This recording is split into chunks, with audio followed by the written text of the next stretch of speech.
L'Église, en ce dimanche, nous invite à prier pour les vocations. Nous allons aborder ce sujet aujourd'hui.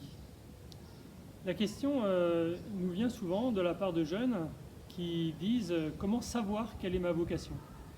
Or, il y a dans cette question une sorte de préjugé, à savoir qu'il serait écrit quelque part ce à quoi nous serions destinés. Et cette formule, c'était écrit, n'est pas de notre tradition.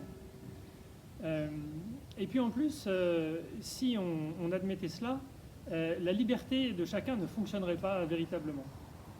Pour répondre à cette question, j'aime bien citer un passage du livre d'Isaïe au chapitre 48 au verset 17 qui dit, écoutez bien, la phrase est paradoxale, « Je te conduis par le chemin où tu marches ». En hébreu, « je marche ton chemin ». Je te conduis par le chemin où tu marches. Or, le chemin où je marche, c'est le chemin que je choisis. Et le chemin que je choisis, c'est le chemin par lequel Dieu me conduit. Si on voulait prendre une comparaison, on pourrait prendre une comparaison avec la décision de se marier. Bon, évidemment, je ne l'ai pas prise, mais je l'ai un peu entendue. Ce n'est pas parce que je sais que je dois épouser une femme ou un mari que je me décide à le faire, mais c'est l'inverse. C'est parce que je me décide à faire quelque chose que je sais que c'est ça. Ce n'est jamais « j'ai su, alors j'ai voulu », c'est plutôt l'inverse. J'ai voulu, alors j'ai su. Mon père, j'ai peur pour mon avenir parce que je ne veux pas finir bonne sœur.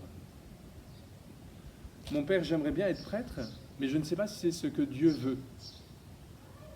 Comme si Dieu pensait à un projet en dehors de nous-mêmes, comme si Dieu réfléchissait sans penser à ce que nous voulions nous-mêmes. La vocation n'est pas un projet extérieur qui nous est imposé. La vocation est la rencontre d'abord de deux libertés. La liberté de Dieu qui appelle, et nous ne savons pas pour quelle raison il appelle. Il n'appelle pas les meilleurs ou pour tel ou tel critère, non, c'est son choix mystérieux. Et puis notre propre liberté qui découvre que cette vocation, cet appel, nous pouvons y répondre, non comme une contrainte extérieure, mais comme un attrait intérieur, Pour ma part, c'est en découvrant la prière des psaumes, en approfondissant les psaumes 115, 138 particulièrement, mais aussi d'autres, que j'ai découvert cette histoire de long terme avec Dieu, cette histoire de long terme où il ne m'imposait rien de l'extérieur, mais où je découvrais peu à peu sa douce voix, son appel, et j'avais la joie d'y répondre. Et j'ai fait ce constat que, en marche vers le sacerdoce, plus je m'engageais, plus j'avançais, plus je franchissais telle ou telle étape, plus j'étais libre, plus je me sentais profondément libre. Pourquoi ? Parce que plus j'avançais vers le sacerdoce, plus je correspondais à ce chemin de bonheur que je découvrais en moi et auquel Dieu m'appelait.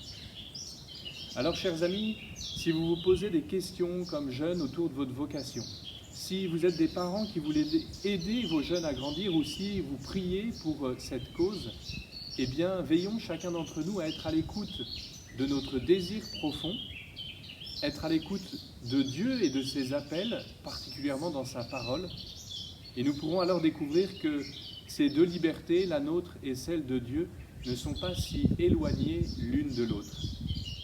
J'imagine que, comme moi, vous désirez des vocations, vous attendez des vocations. Et même, j'imagine que vous vous préparez à les accueillir, vous vous préparez à soutenir les personnes qui perçoivent un appel pour qu'elles y répondent. Et une manière pour la communauté paroissiale, pour chacun de nous, de préparer des vocations, de les soutenir, c'est la prière. Et c'est de cela que je souhaitais vous parler, ou plutôt, je souhaitais vous témoigner combien j'ai fait l'expérience d'un effet de cette prière pour les vocations. Je crois que ma vocation, c'est un fruit de la prière pour les vocations. Moi, j'avais pensé à devenir prêtre quand j'avais 12 ans. Et puis ensuite j'ai oublié. On peut même dire que j'avais volontairement écarté cette question. Et Dieu s'est montré très insistant avec moi, presque têtu, en tout cas plus que moi. Et pourtant c'est compliqué.